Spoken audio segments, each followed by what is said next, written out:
this lesson, we're going to be talking about how to simplify complex fractions. Remember, fractions are decimals. That's it. Fractions are decimals. Decimals are fractions. That's it. That's it. Einhorn is Finkel. Finkel is Einhorn. Whoa, what was that? Okay, so what does this mean? This means that 12 over 7 can be rewritten as 12 divided by 7. And 9 divided by 5 can be rewritten as 9 over 5. Whoa. So a complex fraction contains a fraction within a fraction. So let's look at the following complex fraction. We've got 12 over 5 over 3 over 10.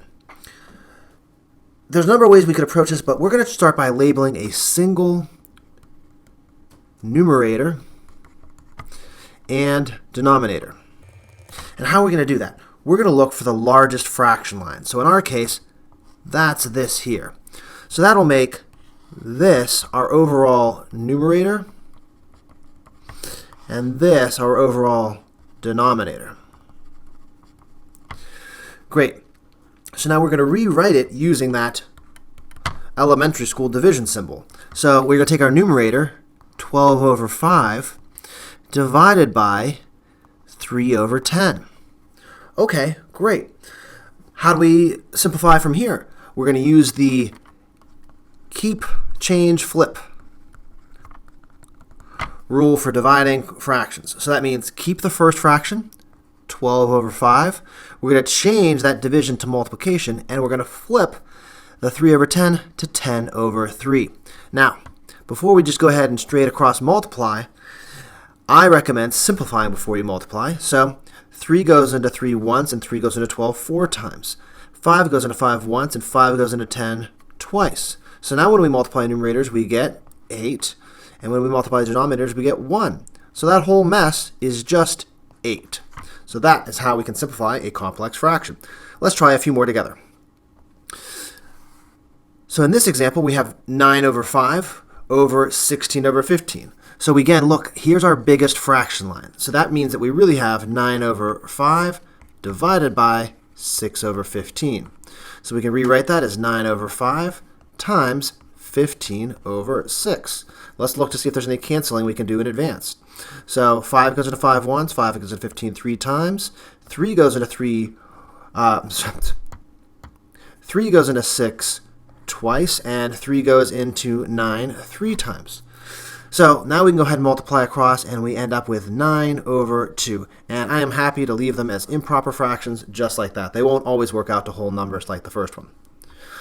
Ooh, this one might seem scary and evil, but it's actually a little bit easier than the one we did before. We're still going to look for the big fraction line here. So that'll make this our numerator.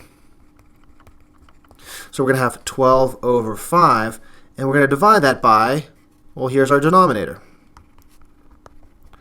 How do we divide a fraction by a whole number? Well, like we've done years ago, we make that 3 over 1. Okay, so now we're ready to keep, change, flip. 12 over 5 times 1 over 3. Can we do any canceling first? Yep. 3 goes into 12 4 times, 3 goes into 3 once, so we have 4 times 1 is 4 over 5 times 1 is 5. So this was a little bit odd because the denominator was just an integer. The numerator was really the only place where there's a fraction. You saw it coming. Here we are again, a time where it's a little bit different from what we saw before. Here we have a numerator that's a whole number, an integer, and a denominator that is a fraction. So we're going to keep that as 12 divided by 5/3. Well, this would be probably a little nicer if we made them both fractions. So we can make that 12 over 1 divided by 5 over 3. And now we can keep, change, flip. 12 over 1 times 3 over 5. And we look for something that might cancel first, but 5 doesn't go into 12, and we can't cancel a numerator with a numerator. So we just go ahead and multiply straight across, and we get 36 over 5. Now, I do want to point out that look how similar numbers 2 and 3 looked. We had 12, then 5, then 3, going from top to bottom. And here we had 12, then 5, then 3. But we got drastically different numbers because we had to consider where that kind of main division bar was. It was separating them in different ways. So that is how we simplify complex fractions.